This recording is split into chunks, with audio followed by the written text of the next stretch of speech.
ಸಾಲದ ಕಂತು ಕಟ್ಟಲಾಗದೆ ರೈತ ಮಹಿಳೆ ಸಾವಿಗೆ ಶರಣಾದ ಘಟನೆ ಮಂಡ್ಯ ಜಿಲ್ಲೆ ಮಳವಳ್ಳಿ ತಾಲೂಕಿನ ಮಲಿಯೂರು ಗ್ರಾಮದಲ್ಲಿ ನಡೆದಿದೆ. ಮಲಿಯೂರು ಗ್ರಾಮದ ಮಹಾಲಕ್ಷ್ಮಿ ಮೃತ ಮಹಿಳೆ ಅಂತ ಗುರುತಿಸಲಾಗಿದೆ. ಈ ಘಟನೆಯಲ್ಲಿ ಧರ್ಮಸ್ಥಳ ಸಂಘದ ಸಾಲದ ಕಂತು ಕಟ್ಟಲಾಗದೆ ಕಿರುಕುಳ ತಾಳಲಾರದೆ ಮಹಿಳೆ ಸಾವಿಗೆ ಶರಣಾದ ಆರೋಪ ಇದೆ. ಮಲಿಯೂರು ಗ್ರಾಮದ ಮಹಾಲಕ್ಷ್ಮಿ ಕೆಲವು ಸಮಯದ ಹಿಂದೆ ಧರ್ಮಸ್ಥಳ ಸಂಘದಲ್ಲಿ 2 ಲಕ್ಷ ರೂಪಾಯಿ ಸಾಲ ತೆಗೆದುಕೊಂಡಿದ್ರು. ಪ್ರತಿ ಬುಧವಾರ 1,700 ರೂಪಾಯಿ ಕಂತು ಕಟ್ಟಬೇಕಿತ್ತು. ಈ ವಾರ ಅಂದ್ರೆ ನಿನ್ನೆ ಸಂಘದ ಸಾಲದ ಕಂತು ಕಟ್ಟೋಕೆ ಹಣದ ಕೊರತೆಯಾಗಿತ್ತು. ಹೀಗಾಗಿ ಮಹಾಲಕ್ಷ್ಮಿ ಹಣ ಕಟ್ಟೋಕೆ ಸಮಯಾವಕಾಶ ಕೇಳಿದ್ರು.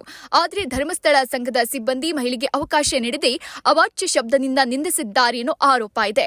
ಈ ಘಟನೆಯಿಂದ ನೊಂದಿದ್ದ ಮಹಾಲಕ್ಷ್ಮಿ ಮನೆಯಲ್ಲಿ ನೇಣು ಬಿಗಿದುಕೊಂಡು ಆತ್ಮಹತ್ಯೆಗೆ ಶರಣಾಗಿದ್ದಾರೆ ಎನ್ನಲಾಗಿದೆ. ಶ್ರೀ ಧರ್ಮಸ್ಥಳದ ಧರ್ಮಾಧಿಕಾರಿಗಳು ನೋಡಲೇಬೇಕಾದ ಸುದ್ದಿ. ಪ್ರಿಯ ವೀಕ್ಷಕರೇ, ಈ ಸುದ್ದಿಯನ್ನ ಶ್ರೀ ನಮ್ಮ ಧರ್ಮಸ್ಥಳದ ಧರ್ಮಶ್ರೀಗಳಾದ ವಿಜೇಂದ್ರ ಹೆಗಡೆ ಅವರಿಗೆ ತಲುಪಲೇಬೇಕಾದ ಸುದ್ದಿ ಇದು.